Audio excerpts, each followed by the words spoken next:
Party के राष्ट्रीय अध्यक्ष अखिलेश यादव ने बहराइच में एक चुनावी जनसभा को संबोधित किया। इस दौरान सपा अध्यक्ष अखिलेश ने बीजेपी पर निशाना साधते हुए कहा कि भाजपा सरकार पर इस बार ताला लगने जा रहा है, क्योंकि जनता ने इस बार भाजपा को हराने का मन बना लिया है। लोकसभा चुनाव के बीच कांग्रेस नेता राहुल गांधी ने भाजपा सरकार पर जमकर निशाना साधा और कहा कि 4 जून को उनकी यानी इंडिया गठबंधन की सरकार बनने जा रही है। साथ ही राहुल गांधी का कहना है कि देश में फिलहाल बेरोजगारी सबसे बड़ा मुद्दा है। इंडिया गठबंधन की सरकार आने पर वो 15 अगस्त तक 30 लाख रिक्त सरकारी पदों पर भर्ती का काम शुरू कर देंगे। लोकसभा चुनाव में इंडिया गठबंधन के चुनाव प्रचार की कमान संभाल रही कांग्रेस की महासचिव प्रियंका गांधी इन दिनों अपनी चुनावी रणनीतियों को लेकर काफी सुर्खियों में है।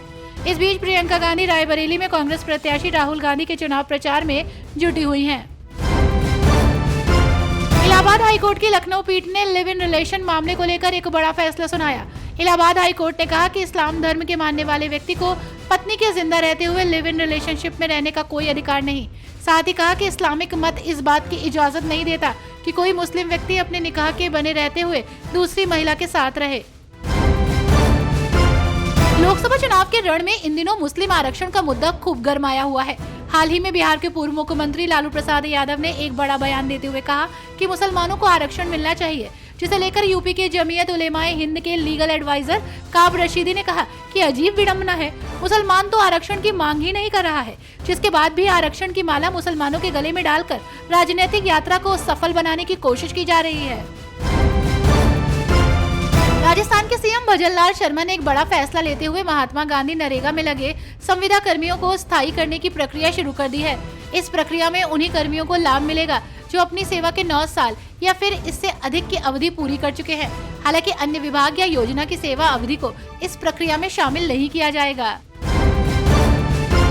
निज्जर हत्याकांड मामले में कनाडा में 3 भारतीयों को हिरासत में लिए जाने पर विदेश मंत्रालय के प्रवक्ता ने बड़ी प्रतिक्रिया दी है। विदेश मंत्रालय का कहना है कि हमें भी इस बारे में बताया गया है, लेकिन कोई औपचारिक राजनयिक संवाद नहीं हुआ। साथ ही कहा कि कनाडा ने इस बारे में भारत को किसी तरह की कोई जानकारी नहीं दी है। लोक जनशक्ति पार्टी के प्रमुख चिराग पासवान एक बड़ी घटना से बाल बाल बच गए।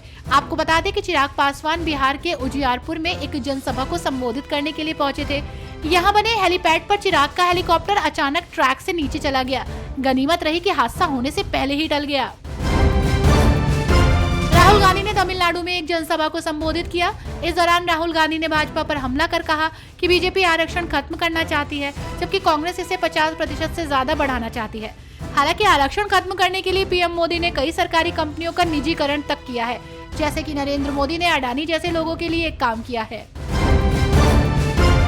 चुनाव के बीच भाजपा सांसद साक्षी महाराज का एक विवादित बयान सामने आया, जहां उन्नाव सांसद साक्षी महाराज का कहना है कि भारत में मुस्लिम आबादी का बढ़ना लोकतांत्रिक राष्ट्र के लिए घातक हो सकता है। 4 बीवी 40 बच्चे भारत में नहीं चलना चाहिए। भाजपा सांसद के इस बयान को लेकर खूब चर्चाएं हो रही हैं।